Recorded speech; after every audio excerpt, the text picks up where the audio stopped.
السلام علیکم۔ امید کرتا ہوں اور دعا کرتا ہوں آپ کے لیے کہ آپ جہاں جہاں بھی ہیں خیر و عافیت سے ہوں۔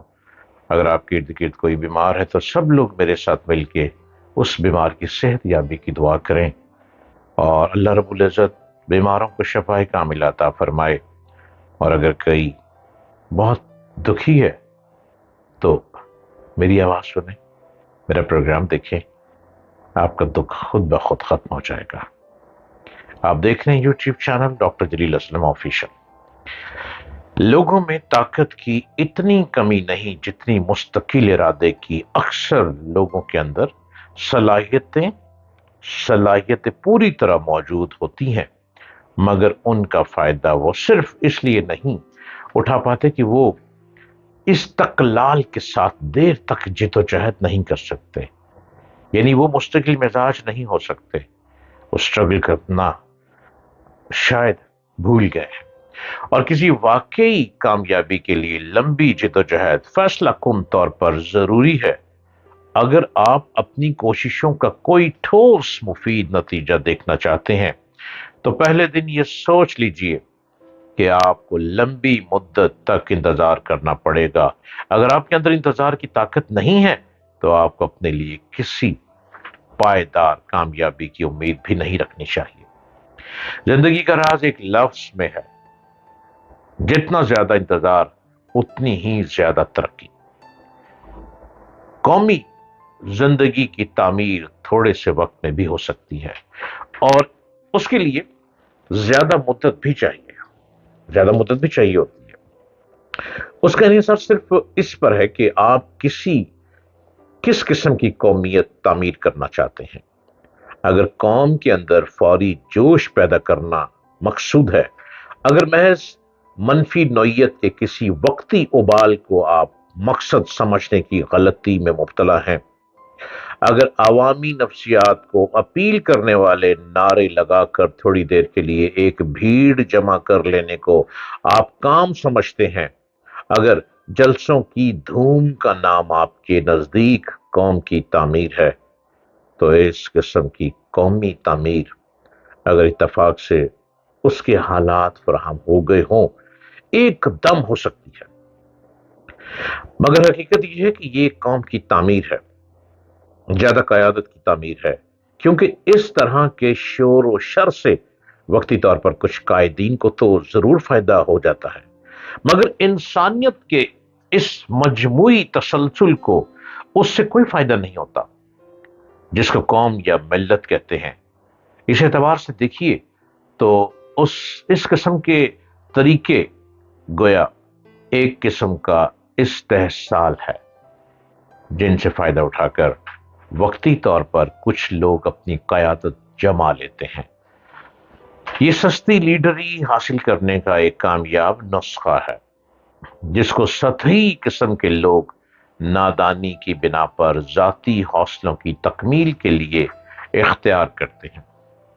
اگر ہم واقعی قوم کی تعمیر کرنا چاہتے ہیں تو ہم کو سمجھ لینا چاہیے کہ ہم شاہ بلوط کا درخت اگانے اٹھے ہیں، نہ کہ ککڑی کی بیل جمانے۔ یہ ایک ایسا کام ہے جو لازمی طور پر لمبا منصوبہ چاہتا ہے، تھوڑی مدت میں اس کو حاصل نہیں کیا جا سکتا۔ اگر کوئی لیڈر ایسے نعرے لگاتا ہے تو وہ یا تو اس کی سادہ لوہ کی دلیل ہے یا اس کی استحصالی ذہنیت کی۔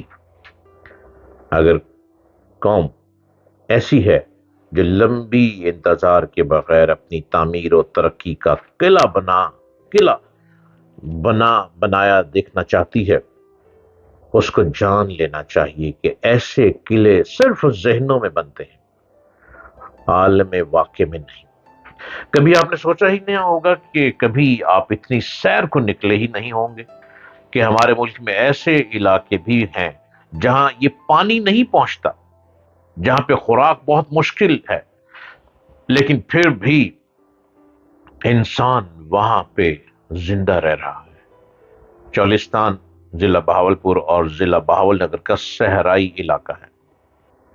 یہ علاقہ آبپاش علاقے کے جنوب میں اور بھارت کے بیکانیر صحرا کے شمال میں واقع ہے۔ یہاں کی آب و ہوا شدید گرم ہے۔ موسم گرم میں درجہ حرارت کا اوسط 125 درجے ہوتا ہے۔ یہاں ریت کے اونچے اونچے ٹیلے ہیں جو بعض مقامات پر 5 فٹ کی بلندی تک پہنچتے ہیں۔ بارش کا سالانہ اوسط 4 تا 7 انچ تک ہے۔ یہاں کی آبادی زیادہ تر خانہ بدوش پر مشتمل ہے اور اکثریت کا کاروبار زیادہ بھیڑیں، بکریاں اور مویشی اور اونٹ پالنا ہے۔ آمد و رفت کے سلسلے میں اونٹوں سے کام لیا جاتا ہے۔ یہاں تعلیم نہ ہونے کے برابر ہے۔ سرائیکی زبان میں وسط حصے کو وہ چولو کہتے ہیں، اور چونکہ یہ علاقہ سندھ کے قدیم جغرافیہ کی رو سے وسط میں پڑتا تھا، اس لیے اس کو وہ چولستان کہا جانے لگا، جو بعد میں یہ بگڑ کر چولستان ہو گیا۔ اسی طرح سرائیکی زبان میں روہا پہاڑی کو کہتے ہیں، اور چونکہ اس صحرا میں ریت کے ٹیلے پہاڑوں کی شکل میں ہر طرف پھیلے ہوتے ہیں، اس لیے اس کو روہی بھی کہا جاتا ہے۔ چولستان یا روہی کا یہ وسیع صحرا کبھی انتہائی سرسبز و شاداب خطوں میں شمار ہوتا تھا۔ یہاں ایک دریا گھاگرا یا کاکڑا بھی بہتا تھا، جس کے کنارے پر رونق بستیاں اور شہر آباد تھے۔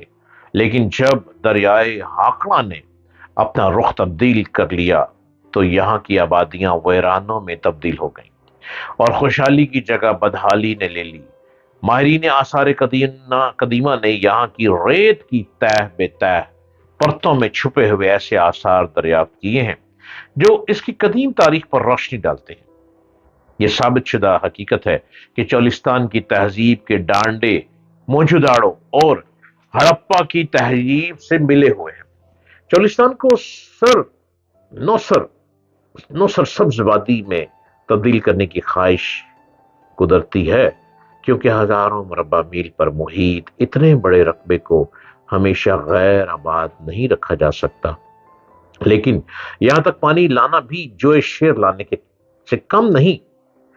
1920 میں جب ستلج ویلی پروجیکٹ کا اجرا ہوا تو چولستان میں بھی 450 میل لمبی نہریں کھودی گئیں، لیکن پانی ان نہروں تک نہ پہنچ سکا اور یہ نہریں بند کر دی گئیں۔ 1946 میں یہاں آب رسانی کے مسئلے کو حل کرنے کے لیے ایسے مقامات پر تالاب تعمیر کرنے کا منصوبہ بنایا گیا جہاں زیر زمین پانی میٹھا تھا اور ان کے قریب سے نہریں گزرتی تھیں۔ ان تالابوں میں برسات اور راج باہوں کا پانی جمع کیا جاتا تھا، لیکن ظاہر ہے کہ یہ تالاب اس وسیع چولستان کی پیاس بجھانے کے لیے ناکافی تھے۔ 1976 میں ایک خود مختار ادارہ چولستان ڈیولپمنٹ اتھارٹی کے نام سے قائم کیا گیا۔ متروکہ نہروں کی کھدائی شروع کی گئی، ٹیوب ویل لگائے گئے تاکہ زیادہ سے زیادہ اراضی زیر کاشت لائی جائے، لیکن کوئی بھی حل نہ ہو سکا چونکہ توجہ ہٹا دی گئی۔ اب بتائیں کس کے پاس جائیں، کہاں روئیں؟ چولستان یوں ہی صحرا رہ گیا، ریت میں رہ گئی، اجڑتی رہ گئی، لوگ مشکل میں زندگی گزارتے ہیں۔